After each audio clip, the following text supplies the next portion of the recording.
The movie begins by introducing Robert McCall, a retired secret agent who is now enjoying his old age. He lives alone in an ordinary apartment and works as a construction worker. Robert has a cool personality despite his old age that is highly respected by his coworkers. One of the colleagues who respects him the most is a fatty man named Ralphie. He often has lunch with Robert and also consults about dietary issues. It was known that Ralphie wanted to become a security guard, and as a good friend, Robert gave him advice on his diet. Robert is a very disciplined person, which is why Ralphie always asks him for advice. Apart from being disciplined, Robert also likes to read books, even when he is on the road, and extremely he is obsessed with time. Robert always counts every single thing he does using the stopwatch on his watch. He doesn't want to let his old age go to waste, but Robert has one problem in his life, which is insomnia. He often found it difficult to sleep even in the midnight. When he had insomnia, Robert always went to the tea house near his house, but he always brought his own tea. Upon arrival, Robert was engaged in conversation by a visitor named Terry. They had met many times at that place, but did not know each other. Anyway, they always talked about Robert's favorite novels. On the other hand, Terry claimed to be a singer when in fact she was a prostitute. The next night, Robert and Terry met again at the tea house here. They talked again about the novel Robert was reading. But soon, Terry's phone rang. There was a call from a man named Scifi. He was a Russian mafia who sold young girls. Scifi told Terry to serve a customer who was waiting outside the shop. Even she didn't want it, but she still need money to life, she must to doing it. Looking at Terry, who was gloomy, Robert was a little suspicious. But since he didn't want to interfere, he tried to ignore it. A few days later, Robert returned to help Ralphie losing his weight. He trained that young man's muscles so that he could pass the security guard selection. That night, Robert saw Terry again after not seeing her for a few days, but for some reason Terry's face looked injured and had a bruise as if she had been hit. However, Terry did not want to discuss it. Robert then gave her a gift. For the first time, they decided to sit at the same table. Here they got to know each other. Terry even mentioned her real name, Alina. Apart from getting acquainted, Terry also gave Robert a CD. The disc contained recordings of her singing. They then had a deeper conversation about life. Robert also told her about himself. Since both of them felt comfortable, they chatted late into the night while walking around the city until Terry was picked up by Scifi. Suddenly, Scifi scolded and approached Terry. Robert was silent, as he wasn't sure what was really going on. After putting Terry in his car, Scifi approached Robert and gave him a business card, in case Robert wanted to play with other women. Since that night, Robert never saw Terry again. Until one night, the shop owner told him that Terry was hospitalized, having suffered severe injuries from Scifi's torture. Robert immediately visited her, and then he talked to Terry's friend Mandy. She was also a prostitute who worked for Scifi. Here, Mandy told him everything about the cruelty of Scifi and his gang. After returning from the hospital, Robert was torn between avenging Terry's death or making up for it with money. One night, Robert finally decided to meet Scifi at the Russian gang's bar. Here he was laughed at for wanting to make up for Terry. In fact, the money given was quite a lot, around $9,800. Scifi refused the money and told Robert to go home and forget about Terry. However, when he was at the door, Robert acted very strangely, opened and closed the door 3 times and then locking it. After that, he did a time calculation while staring at Scifi and his men. From his estimation, Robert was very confident that he could slaughter them in a matter of seconds. Robert immediately went into action with brutality, and sure enough, he was able to finish them all off in just 28 seconds. Not only that, he fell forward unharmed. Robert then approached the dying Scifi and said that he had been wrong in judging people. If Scifi had accepted the money, Robert would not have killed him. After Scifi died, Robert asked God for forgiveness for sinning. The next day, Robert worked as usual as if nothing had happened. He also had time to encourage Ralphie, who would soon take the test to become a security guard. When Robert came home from work, the television news began to broadcast the death of the Scifi gang. However, Robert was not suspected at all. The police, in fact, rejected that the massacre was carried out by the enemy gang. On the other hand, there was a mafia who had just arrived in America. He was Teddy Renson. He came to represent his boss, Vladimir Bushkin, in order to find out Slavy's murderer. To start the investigation, he forced a corrupt cop to help him, and that cop was Masters. He had often been affiliated by Slavy to secure his business. So because of that, Masters had to help Teddy. The next day, Robert was worried because Ralphie did not take the security exam. He decided to visit the restaurant owned by Ralphie's mother. Upon arrival, Robert was very surprised by the condition of the place. Ralphie said that her mother's restaurant had a fire, so he had to help clean it up. Hearing that, Robert finally helped him. At the same time, Teddy and Masters went to several enemy gangs, including the Irish gang led by John Looney. He wanted to find out who killed Slavy. At first, Teddy talked casually, but because John did not cooperate to help the investigation process, as a result, Teddy beat him to death. When it was already night, Teddy began to suspect that the murder of Slavy was not committed by the enemy gang. Meanwhile, Pushkin tells him to find the suspect immediately so that their business is not hampered. Most importantly, Teddy must be able to solve this case properly. On the other hand, Robert already knew why Ralphie's mother's restaurant caught fire. It turned out that the restaurant owned by Ralphie's mother had been extorted by two corrupt policemen who often asked them for security money. Because they refused, they deliberately set fire to the restaurant. Robert, who was concerned, recorded the conversation between the two policemen. And when they were to arrest Robert, he immediately brought out his martial arts techniques. Robert knocked them both down in just 5 seconds. Thanks to Robert, the two policemen were willing to return Ralphie's mother's money. A few days later, Teddy came to Mandy's house. There he asked about Terry and who was visiting her. Mandy also said that there was a man who came to the hospital and asked many things about Terry. After getting the information, Teddy immediately strangled and choked her from behind. Long story short, time passed. Robert looks happy while playing baseball with his friends. As for Ralphie, he has been officially accepted as a security guard. After playing baseball, Robert returned to work as usual, but when he visited the cashier, there was a man pointing a gun at his coworker Jenny. At first, Robert wanted to finish the man off, but unfortunately, a small child entered the store, so he discouraged it and gave all the money in the cash register, including Jenny's gold ring. Afterwards, Robert memorized the license plate of the robber's car. He then reported the incident to the police and tried to calm Jenny down. Robert also told Ralphie that this was not his fault as a security guard. Then Robert went to the back to get a hammer. He intended to beat the man up. After beating the man, Robert returned Jenny's ring and put the hammer away. The next day, Teddy had checked all the CCTVs near Slavy's bar. In the footage, he saw Robert, a man who matched Mendy's description. Wasting no time, Teddy disguised himself as a local policeman and went straight to Robert's house. However, Robert pretended not to know anything about the case. Since last night's meeting, Robert had become a little wary. He knew that Teddy would do anything to find out about his true identity. Therefore, Robert began to prepare himself for the upcoming risks. What's more, Teddy had a sizable network in America. That night, Teddy sent someone to kill Robert at the Tay House.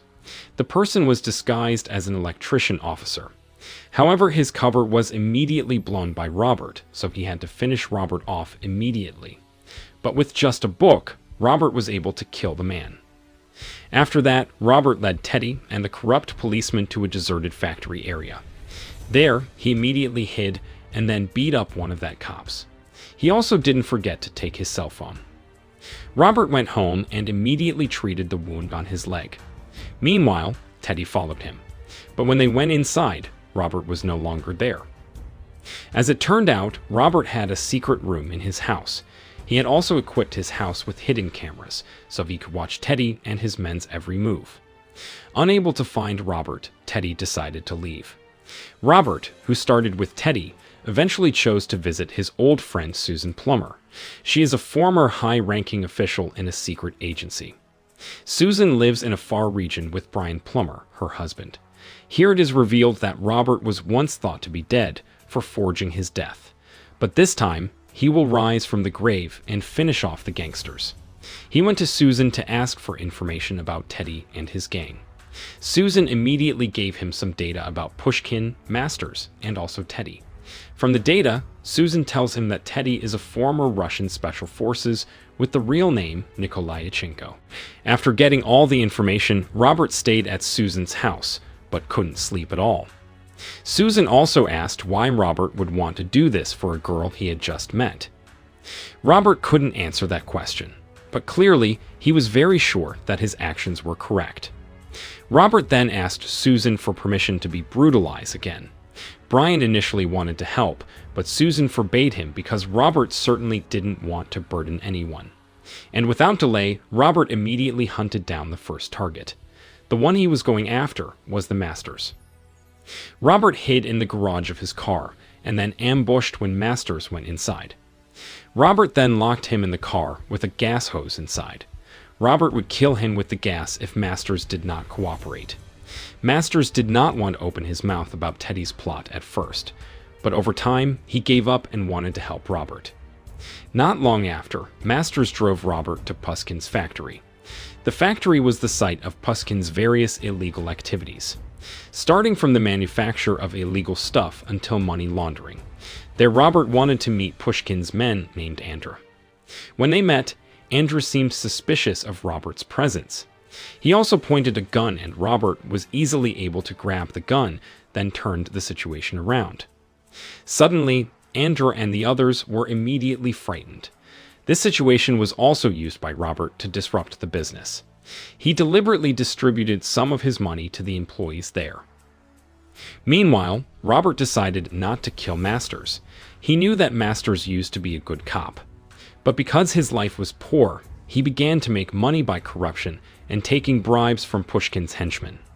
As penance, Masters gave all the evidence of the crimes he committed with the Russian gang. Then the police came and immediately arrested him. In addition to Masters, Robert had also locked up Andrew in a warehouse so that the police could catch them easily. On the other hand, Teddy was having dinner with a hitman. Teddy had just hired him to find Robert. But not long after, Robert suddenly showed up with the killer's glasses, broken and covered in blood. In other words, the hitman was dead before he acted. Robert then sat down in front of Teddy. After a long talk, Robert wanted to give him a chance. He would not kill Teddy if the mobster would repent like Masters. Robert also gave his phone number and gave time until tomorrow. If Teddy still insisted, then it meant he was looking for death. After meeting with Teddy, Robert returned home to send evidence of human trafficking to an FBI agent named Mosley. Not stopping there, Robert went straight to the harbor to bomb Pushkin's oil ship. But Teddy didn't stay silent. He brought all his men to capture the employees at the building shop, including Ralphie and Jenny. Without wasting time, Robert immediately took the bus to his workplace.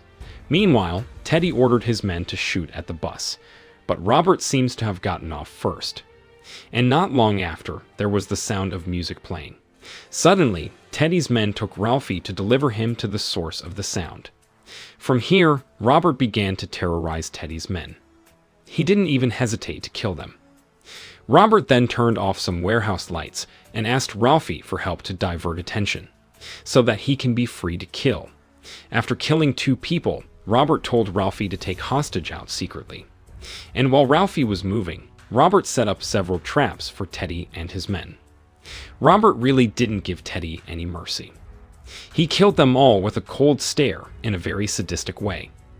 Unfortunately, Teddy had found Robert and managed to shoot him in the shoulder. Luckily, it didn't affect his brutality. In fact, this time Robert used a drill to kill Teddy's men. However, there were times when Robert chose to fight if necessary. Not long after, Ralphie arrived and was to take Robert out, but Teddy's men shot Ralphie in the leg. As a result, Robert decided to finish them off. Robert then told Ralphie to turn on the lights again. Here is a gas cylinder that Robert deliberately made like a bomb. And finally, the gas cylinder exploded. When all his men were killed, Teddy targeted Ralphie as bait. But before Ralphie was hurt, Robert shot Teddy first, and the weapon used was a nail shooter. With this object, Robert killed Teddy without mercy. The next day, Robert left to Moscow. He went straight to Pushkin.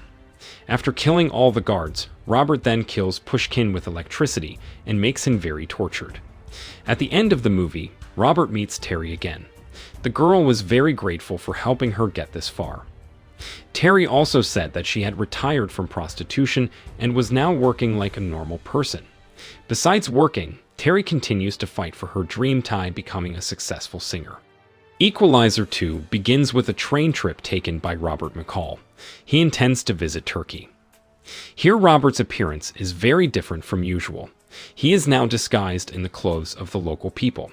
This was done to bring back a little girl who was kidnapped by her own father. The girl's father was a Turkish mobster who tortured his own wife while living in America. Robert followed the man into the restoration carriage. There he asked for hot water to brew his favorite tea. At the same time, Robert engaged the man in conversation, until finally mentioning his behavior. Not accepting this, the man ordered his men to finish Robert off. What they didn't know was that Robert had an ability called predictive hypothesis, which is the ability to think and move quickly. He could even predict his opponent's movements. And sure enough, Robert managed to slaughter them in less than 10 seconds. Then Robert approached the man and gave him two choices, life but painful or death. The next day, Robert secretly delivered the girl to her mother's office. The mother, named Grace Bralick, was very happy and immediately hugged her daughter. On the other hand, Robert is back to work as usual, but this time he works as an online driver and lives in the city of Boston. In the first movie, he worked as a shopkeeper. Robert does all these jobs in order to be humanized. Robert also delivers grandparents from nursing to homes more often than younger passengers. It's more like he wants to help people in need. Sometimes Robert also delivers other people with different personalities and occupations, but so far he really likes this job. Robert gets to talk to people more often, which creates a sense of empathy in him. After work, Robert greets Fatima, his new neighbor. Fatima is a Muslim immigrant. In the evening, Robert was daydreaming because he suddenly remembered his late wife. He kissed his wedding ring in memory of his wife. At the same time, an official in Belgium named Calbert had just returned from his office to home. He was shocked when he saw his wife injured, and it turned out that there were already 3 hitmen or assassin who were ordered to kill him and his wife. Calbert and his wife could not do anything. They could only surrender, and in the end they were shot. Until the next day, Robert visited a bookstore where he often bought books there. It turns out that the shop owner was Grace, the mother whose girl he saved. Robert was happy to see that the mother and daughter were free from their ex-husband. In addition, Robert was also happy because her bookstore business was doing well, which had previously almost gone bankrupt. Then Robert went back to work as usual, but when night came, he gets a suspicious order. He had to deliver a woman who was badly injured after getting out from a hotel. Robert was curious what happened to her. After taking her to the hospital, Robert returned to the hotel. Without thinking, he went straight to the men who injured the woman. At first, Robert acted normal. But after seeing all the punks there, he was convinced that they were the ones who deserved to be beaten. In one breath, Robert beat them up with his bare hands. After leaving them battered and unconscious, Robert approached one of the men. He then told him to report his friend's crime to the police. Before leaving, Robert broke the man's fingers that were used to touch the woman's body. After returning from the hotel, Robert felt something suspicious in his house. He was alerted with his gun, but when he went inside, Susan was already there. Susan Plummer is Robert's best friend who helped him fake his death and is still active in the military. Here Susan came to celebrate the birthday of Robert's late wife. After eating and talking, Susan invited Robert to return to being a special agent. However, Robert is more comfortable working as an online driver because he can help people in need around him. Susan understood Robert's situation and finally said goodbye. She just wanted to pass on the suggestion so that Robert could consider it one day. Robert could join any time as long as he could. The next morning, Robert surprised to see Fatima's garden was destroyed. Besides that, the walls of her house were also scribbled and vandalized.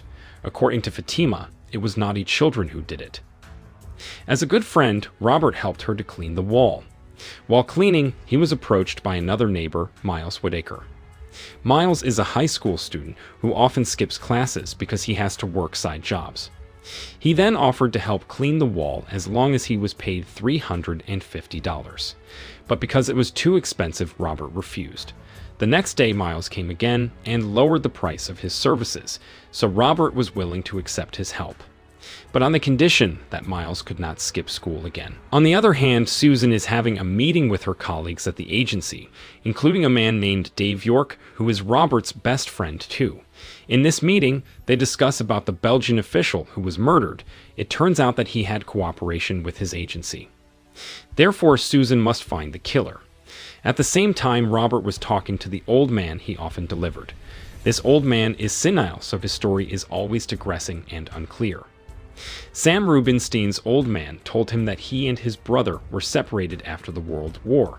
Sam used to be a painter, but one day his painting was lost and found 60 years later in Europe. The painting meant a lot to him because he made it for his brother.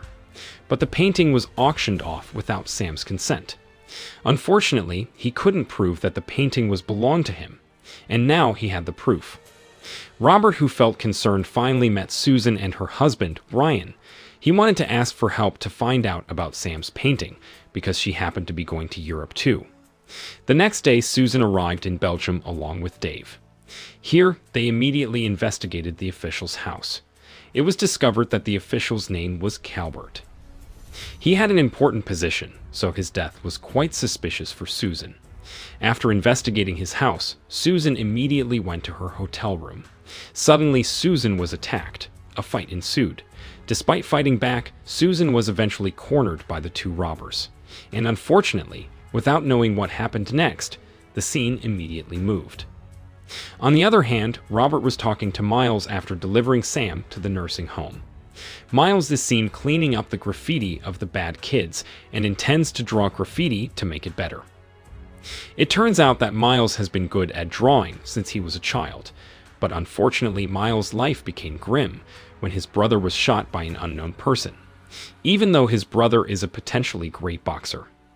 While chatting, Robert suddenly got a call from Brian. He was immediately shocked when Brian informed him that Susan had died at this time.